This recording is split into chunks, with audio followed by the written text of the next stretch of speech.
பொன்னியின் செல்வன் ஐந்தாம் பாகம் தியாகச் சுடர். அத்தியாயம் 64. உண்மையைச் சொல். ஆழ்வார்க்கடியானை வந்தியத்தேவன் கட்டிப் போட்ட படகு ஆற்றோட்டத்தோடு சிறிது தூரம் மிதந்து சென்று கரையிலே ஒதுங்கியது. ஆற்று வெள்ளத்தில் தள்ளப்பட்ட வீரர்கள் இருவரும் தட்டுத்தடுமாறி கரை சேர்ந்து அந்தப் படகு ஒதுங்கியிருந்த இடத்துக்கு வந்து சேர்ந்தார்கள். ஆழ்வார்க்கடியான் படகிலிருந்து இறங்கவில்லை. அவன் படகிலே கட்டுப்பட்ட மாதிரியே இருந்து கொண்டு மற்றவர்களை மறைவில் இருக்கும்படி சொன்னான். உண்மை என்னவென்றால், வந்தியத்தேவனும் கருத்திருமனும் தப்பித்துப் போய்விட வேண்டுமென்பதே ஆழ்வார்க்கடியானுடைய நோக்கமாயிருந்தது. முதல் மந்திரியின் விருப்பமும் அதுவே என்பதை அவன் தெரிந்து கொண்டிருந்தான். அவ்விருவரும் அச்சமயம் தஞ்சையில் இருப்பதால் பழைய சம்பவங்கள் பலவற்றைக் குறித்து ஆராய்ச்சி நடத்த வேண்டியதாக ஏற்படும். வந்தியத்தேவனே குற்றமற்றவன் என்பது பற்றி முதன் மந்திரிக்கும் ஆழ்வார்க்கடியானுக்கும் சந்தேகமே இல்லை. ஆயினும் அவன் மீது விசாரணை நடத்துவதனாலேயே பல சங்கடங்கள் ஏற்படும். பலர் மனவருத்தம் அடையும்படி நேரிடும். அந்த பேச்சு மக்களின் காதுக்கு எட்டும்படி செய்வதே கேடாக முடியும். அருள்மொழிவர்மர் ஓர் அருமை நண்பனை இழக்கவும் சோழ ராஜ்யம் ஒரு சிறந்த வீர ராஜதந்திரியை இழக்கவும் நேரிடும். வந்தியத்தேவனைப் பற்றி குந்தவையின் மனோநிலையையும் மணிமேகலையின் வெளிப்படையான ஆர்வத்தையும் முதன் மந்திரி அறிந்திருந்தார். எல்லாவற்றையும் உத்தேசித்துதான் வந்தியத்தேவன் தப்பி ஓடுவதற்கு உதவி செய்வதே அச்சமயம் உசிதமானது என்று தீர்மானித்தார்.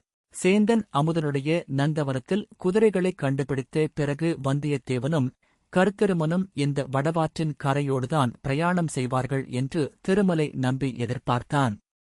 கருத்திருமன் கூறியது போல் அந்த ஆற்றங்கரையோடு சென்றால் பாமணி நதியில் அது கலக்கும் இடம் வரையில் போகலாம். கோடிக்கரை வழியில் பாதி தூரம் சென்றாகிவிடும். ஆகவே அந்த வழியிலேதான் அவர்கள் வருவார்கள். போகும்போது அவர்களை தடுத்து நிறுத்தி வந்தியத்தேவனிடம் ஒரு செய்தி சொல்லி அனுப்ப வேண்டுமென்று ஆழ்வார்க்கடியான் எண்ணிக்கொண்டு அங்கு காத்திருந்தான். அவன் எதிர்பார்த்ததைக் காட்டிலும் கொஞ்சம் நேரம் அதிகமாக ஆகிவிட்டது. நாம் எண்ணியது தவறு, வேறு வழி போயிருக்க வேண்டும், அல்லது ஏதேனும் எதிர்பாராதது நேர்ந்திருக்க வேண்டும் என்று தீர்மானித்து திருமலை படகிலிருந்து கரையில் இறங்க எத்தனித்த போது தூரத்தில் குதிரைகளின் காலடி சத்தம் கேட்டது. எனவே மறுபடியும் கட்டிப் போடப்பட்டவனைப் போல் கிடந்தான். குதிரைகள் நெருங்கி வந்ததும், ஓகோ, யார் அங்கே? கொஞ்சம் நில்லுங்கள், என்னை கட்டவிழ்த்து விட்டு போங்கள் என்று கூவினான். ஆயினும் குதிரைகள் நிற்காமல் சென்றன. முதலில் வந்து குதிரையின் மேல் இருந்தவன் கருத்திருமன்தான் என்பதைக் கண்டான். எனவே இரண்டாவது குதிரை நெருங்கியபோது, வந்தியத்தேவா, வந்தியத்தேவா, கொஞ்சம் நில்லு என்று பெரும் கூச்சலிட்டான். இரண்டாவது குதிரையும் நிற்காமல் போயிற்று. அப்போது அதன் மேலிருந்தவனை ஆழ்வார்க்கடியான் பார்த்தான். கரை காணாத அதிசயத்தில் ஆழ்ந்தான். என் கண்களில் ஏதோ கோளாறு இருக்கிறது, என் அறிவு மோசம் செய்கிறது என்றான். அவனைக் கடந்து அப்பால் சென்ற குதிரைகள் சிறிது தூரம் போன பிறகு நின்றன. ஒரு குதிரை மட்டும் திரும்பி வந்தது. அதன் மேலிருந்து கருத்திருமன் இறங்கினான். படகின் அருகில் வந்தான்.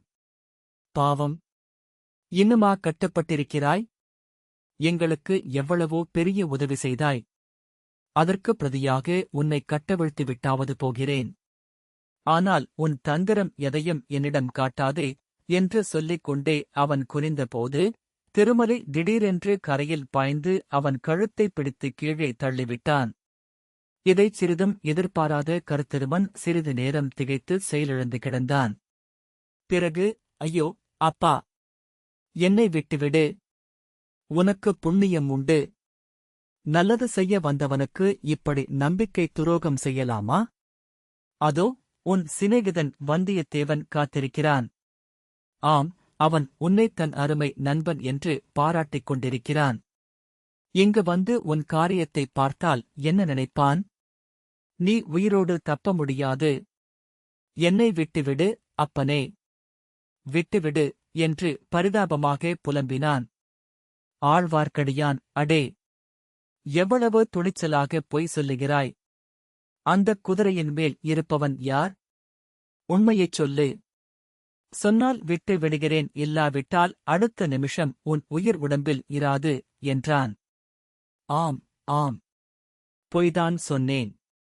உன்னை ஏமாற்ற முடியாதுதான். அந்தக் குதிரையில் இருப்பவன் வந்தியத்தேவன் அல்ல, இளவரசர் மதுராந்தகர். என்னை விட்டுவிடு. அவரிடம் உனக்கு வேண்டிய பரிசுகள் வாங்கித் தருவேன்.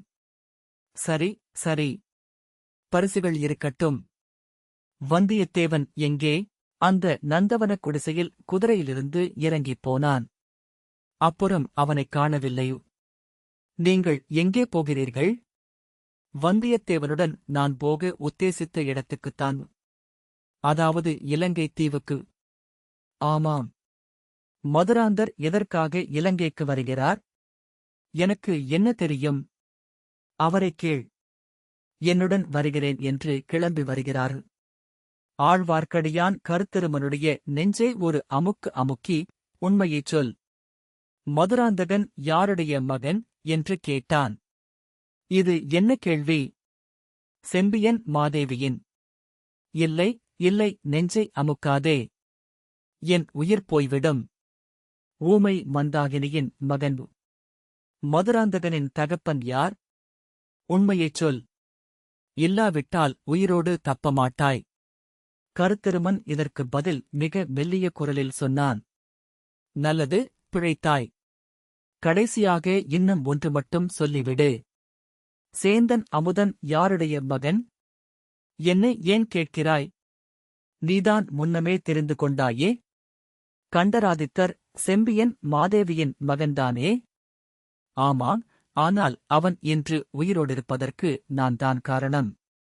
செவிடும் ஊமையுமாகிய வாணி அந்தக் குழந்தை செத்துப் போய்விட்டதென்று என்னைப் புதைக்கப் பார்த்தாள். குழந்தை அழும் குரலைக் கேட்டு நான் காப்பாற்றினேன். அதற்காகவாவது என்னை இப்போது உயிரோடு விட்டுவிடு. உண்மையில் அதற்காகவேதான் உன்னை இப்போது உயிரோடு விடுகிறேன் என்று சொல்லிவிட்டு ஆழ்வார்க்கடியான் எழுந்தான். கருத்திருமன் பாய்ந்து ஓடிக் குதிரையின் மீது ஏறிக்கொண்டான். 2 குதிரைகளும் அந்த மழைக்கால இருட்டில் ஆற்றங்கரையோடு பாய்ந்து சென்றன.